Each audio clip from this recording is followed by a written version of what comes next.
कैसी मदद थी, गैबी मदद जो अल्लाह की जो इमदाद आई थी, तो अल्लाह ने कैसी मदद की थी हमारी, और कैसे जो है हम कह सकते हैं कि मौजज़ात हुए थे, मिरेकल्स हुए थे इस जंग में।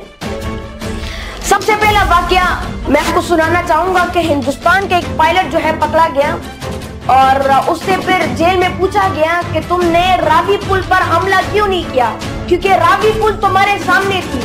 हिंदुस्तान के पायलट से पूछ रहे हैं, तो वो पायलट उसे कहता है कि मुझे अपने बेस पे बताया गया था कि वहां पर एक पुल है, रावी पुल एक है, लेकिन मुझे 6 पुल नजर आ रहे थे, तो मैं किस पुल पर हमला करता। ये मतलब कुछ वाकयात हैं जिसमें पता चलता है कि ये अल्लाह ने जो है हमारी मदद की है। फिर दूसरा वाकया ये है कि मस्जिद नबवी में जो हमारे बुजुर्ग हैं, उन्होंने ख्वाब देखा था कि हुजूर सल्लल्लाहु अलैहि वसल्लम शोहदाए बदर हैं, उनके साथ खड़े थे और कह रहे थे कि पाकिस्तान पर हमला हुआ है, चलो पाकिस्तान की हिफाजत करने चले। बहुत सारे वाकयात ऐसे पेश आए थे।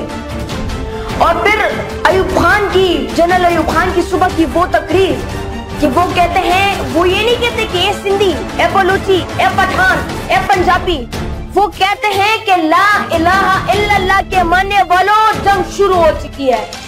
तो उस तकरीर से, उस 2 मिनट की तकरीर से, जिस तरह इकबाल रहमतुल्लाह अलैह से बंदा पूछता है कि आपकी जबान से अल्फाज कैसे अदा होते हैं, तो इकबाल रहमतुल्लाह अलैह आगे से जवाब देते हैं कि निकली तो ये लब्बे इकबाल से न जाने किसकी है ये सदा, पैगाम सुकून पहुंचा भी गई, दिल महफिल का तड़पा भी गई। तो इसी तरह उस वक्त भी ये हुआ था कि अल्लाह के जो अल्फाज थे वो अल्लाह ने अयूब खान के जरिए से उसके मुंह से, उसकी जबान से सिर्फ अदा किए और वो पूरे हो गए। पूरी कौम जो है एक रिजर्व आर्मी बन गई, एक सीसा पिलाई दीवार बन गई। किस चीज की बुनियाद पे? ला इलाहा इल्लल्लाह की बुनियाद पे। मैं आपको बताऊं कि ला इलाहा इल्लल्लाह से दुश्मन क्यों डरते हैं, क्योंकि ये ऐसी, मतलब इससे जो है हमने इस मुल्क को हासिल भी किया था ला इलाहा इल्लल्लाह से, और इससे हमें इस मुल्क को बचाया भी है बर्बाद में। 18 साल नहीं हुए थे पाकिस्तान के हासिल किए हुए, लेकिन हमसे 10 गुना बड़े मुल्क ने जो है उसने हम पे हमला कर दिया, हमला किया और बदबिन बताए। क्योंकि जब हमला होता है या जब 2 मुल्कों के दरमियान जंग होती है तो पहले से ऐलानें हो जाती हैं और 2 महीने पहले ही मुल्क अपनी ट्रेनिंग और अपनी जो मशीनें बॉर्डरों पर लाती है। लेकिन उस वक्त ये नहीं हुआ था, डायरेक्टली जो है अटैक हुआ था। लेकिन फिर भी हमारी जो आर्मी थी वो मजबूत डटी रही, वो एक सीसा पिलाई दीवार बन गई जिसको वो लोग तोड़ नहीं सके। वो लोग तो बड़ी बदमाशियां कर रहे थे और कह रहे थे कि जो है हम अपना नाश्ता जो है लाहौर में करेंगे और बदमाशी की जो है महफिल सजाएंगे, मतलब बदमाशी करेंगे लाहौर में।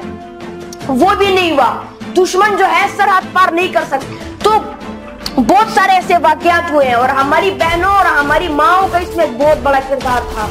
चूंकि मर्द हजरात सारे काम में लगे हुए थे, वो सारे मुल्क को डिफेंड करने चले गए थे, तो पीछे जो हमारी माएँ थी और जो बहनें थी वही नर्सेज बन के खड़ी थी, हमें रिसीव कर रही थी। हमारी माएँ और बहनें हमें रिसीव कर रही हैं, तो ऐलान किया पूरे आर्मी फोर्स ने कि अब पीछे गोली आप लोगों ने सीना पर खानी है, क्योंकि पीछे आपकी माँ और बहनें आपको रिसीव करनी है।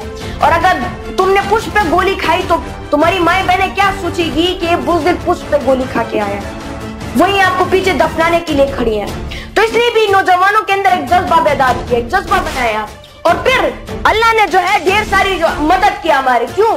हम ला इलाहा इल्लल्लाह के मानने वाले थे और ला इलाहा इल्लल्लाह पे डटे रहे और एक सीसा पिलाई दीवार बन गए थे।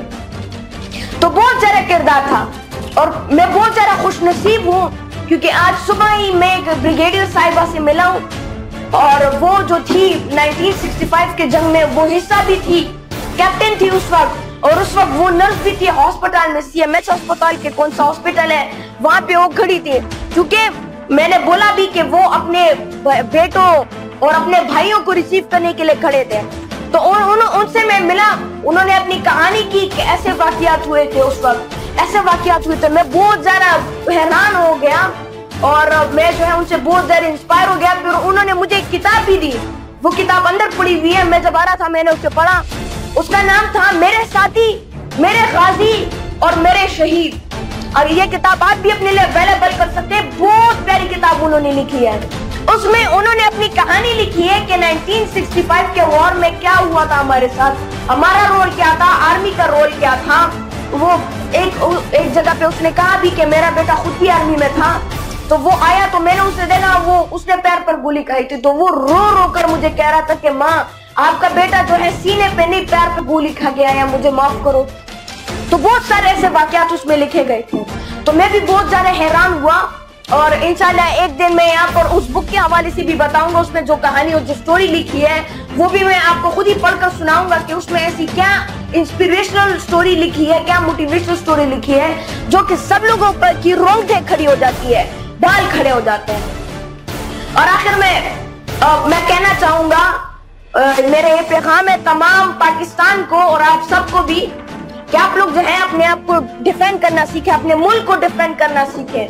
क्योंकि आगे तो बॉर्डरों पर हमारी 10 लाख आर्मी खड़ी है, लेकिन पीछे 10 करोड़ रिजर्व आर्मी भी खड़ी होनी चाहिए। खुदा ना ख्वास्ता कोई हमला कर दे तो हम डिफेंड कर सके अपने मुल्क को।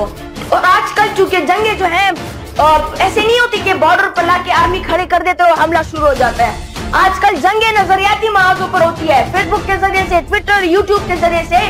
तो आप लोगों ने भी ट्विटर के जरिए से, फेसबुक के जरिए से, यूट्यूब के जरिए से अपने मुल्क को डिफेंड करना है। किसी को एब्यूजेस नहीं देनी, नेगेटिव कुछ इस्तेमाल नहीं करना, लेकिन फिर भी कोशिश करें कि अपने मुल्क को डिफेंड कर सके, ताकि आप भी डिफेंडिंग करना सीखे और इस तरह पूरी कौम जो है अपने मुल्क को डिफेंड करना सीखे। और इंशाल्लाह हम पाकिस्तान को डिफेंड करेंगे। पाकिस्तान जिंदाबाद, पाकिस्तान जिंदाबाद।